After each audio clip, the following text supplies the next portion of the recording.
Alam niyo ba kung bakit sinasabi ng iba na abroad is not for the weak? Kasi nga maliban sa mahirap at nakakapagod yung trabaho, nakataya din yung pride mo. Kaya ako nasabi yan. Eto base lang 'to sa mga observation ko dito. Meron kasing ibang amo dito na kapag nagkamali ka, sisigaw-sigawan ka lang. Meron din naman na walang konsiderasyon, yung tipong kahit sobrang init na, maghapon pa rin yung trabaho niyo.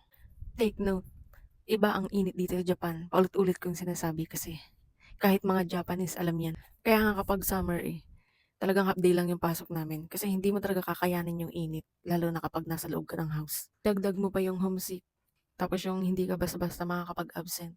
Di tulad yan sa Pinas na kapag gusto mo mag-awol, mag-awol ka. Kapag gusto mong mag-resign, pwede kang mag-resign. O kaya, kung ayaw mong pumasok, tinatamad ka, pwede kang hindi pumasok, ganun.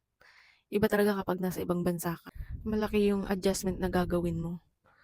Kaya kung mag-a-abroad ka, dapat malakas yung loob mo.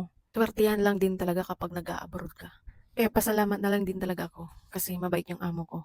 Yung pair siya sa lahat ng bagay. At kapag nandito ka na, siguraduhin mong mag-ipon ka. Yung may mapuntahan, yung mga bawat na pinapadala mo sa inyo, sa Pinas. Dapat may resulta. Nang sa ganun, hindi naman mabaliwala yung mga hirap mo dito sa ibang bansa. Yung mga pagod mo, mga sakripisyo mo. Huwag mo na akong gayahin na puro luho lang ang binibili. Hindi, joke lang.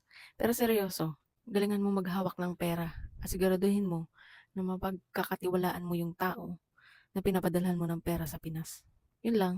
See you in the next video. Grabe ang init dito talaga. Tingnan nyo. Dito ako sa labas. Bye-bye.